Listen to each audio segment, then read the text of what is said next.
Reshoring and foreign job announcements (FDI) surged in 2017 to over 170,000 U.S. manufacturing jobs. This is strong evidence that work can and will be successfully brought back, and is especially relevant in a time of intense debate over tariffs and the trade deficit. All told, job announcements were up 52% from 2016, and a whopping 2,800% from 2010. Announcements lead to hiring typically within 6 to 24 months. There is substantial potential for many more jobs to come back if the right policies are implemented going forward. Implications for the economy and manufacturing. President Donald Trump has announced tariffs on solar panels, appliances, steel, aluminum and a broad range of Chinese products. His aim is to eliminate the $700 billion per year non-petroleum goods trade deficit, thus increasing U.S. manufacturing by about 40%, about 5 million jobs. Many observers question these actions based on likely retaliation and higher U.S. consumer prices. Others question the feasibility and wisdom of trying to increase manufacturing's share of the economy by bringing back to the U.S. the industry that we have lost over the last 40 years. We observe from our 2017 data on reshoring, combined with other reshoring initiative reports, that it is now clear that U.S. manufacturing, including foreign-owned plants, can be started up and grown to support a substantial flow of work back to the U.S. And foreign companies increasingly recognize that it is in their interest to supply more of the U.S. market by local production and sourcing. Based on timing of announcements, much of the surge was due to the anticipation of lower taxes and regulations and higher tariffs. To bring back more than about 10% of the 5 million offshore jobs will require more U.S. competitiveness, more leveling of the playing field, including some combination of lower USD, stronger skilled workforce training, still lower corporate tax rates, and a VAT value-added tax. Bringing so many jobs from offshore disproves the weak claim that only 4 to 13% of the decline in manufacturing jobs has been due to offshoring, with the rest to automation.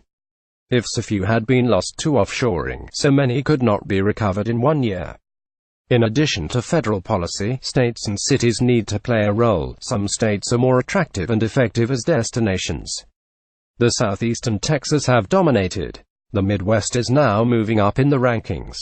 Government incentives are the most frequently mentioned motivating factor. Education and skills training need to be improved in almost all regions. Skilled workforce is the third-ranked driver of reshoring, and FDI infrastructure is highly ranked. Companies can profit from the data below. Here are some things to keep in mind. Skills training is a corporate responsibility. Some companies have taken that responsibility, others have ignored it. Without a larger and better trained workforce, the flow will decline rapidly. Skilled workforce is the third highest ranked motivator of reshoring. Industry 4.0, automation, productivity, innovation and lean collectively are the highest ranked enablers of reshoring. Have you optimized? See which industries or companies are reshoring. Join them or sell to them. Reevaluate offshoring. Recognize and quantify the frequently mentioned costs and risks. For example, quality, delivery, inventory and IP risk are often ignored when offshoring.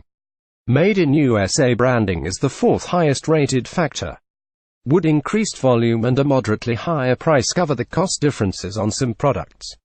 Still much work to do. More than half of the increase in manufacturing jobs in the U.S. since the employment low of 2010 has come from reshoring and FDI, and 90% of the total in 2017. When measured by our trade deficit of about $500 billion per year, there are still 3 to 4 million U.S. manufacturing jobs offshore at current levels of U.S. productivity, representing a huge potential for U.S. economic growth. Measured by our $700 billion non-petroleum goods trade deficit, there are about 5 million jobs still offshore.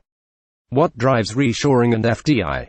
Understanding the reasons other companies have given for reshoring is helping companies determine which of these factors apply to them also.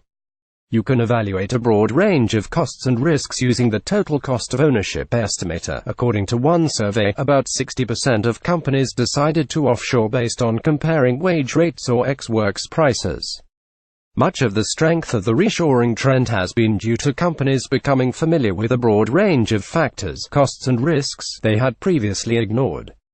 The factors in reshoring that significantly increased year-over-year include automation, additive manufacturing, image brand of Made in USA, lead time, impact on domestic economy, proximity to customers, tariffs, and Walmart. Freight and delivery showed the largest declines, probably becoming less relevant due to low fuel prices and improvements in management from IoT. What's in store for 2018 and beyond? Many huge projects have been announced but are not firm enough to include in our database. These include Foxconn in Wisconsin, Apple, SoftBank, and numerous shale gas refinery projects. Some of these may prove to be just politically motivated speculation, while others will likely come to fruition. Like 2017, 2018 results will depend largely on actual policy changes, taxes, regulations, trade, skilled workforce, tariffs, etc., and corporate responses to those changes. Broad and steep tariffs would probably lead to temporary economic disruption. Medium term, the disruption will likely disappear. Longer term, U.S. and foreign companies will understand that the United States is committed to balancing the trade deficit. The companies will shift production to the United States to avoid being excluded from the world's largest market. Here are some factors that may impact 2018 relative to 2017, likely to slow reshoring and FDI. 1. The fact that job gains in anticipation of tax and regulatory reductions may have tapped the immediate opportunities. 2. If midterm elections shift control of the U.S. House and Senate, resulting in reduced business optimism,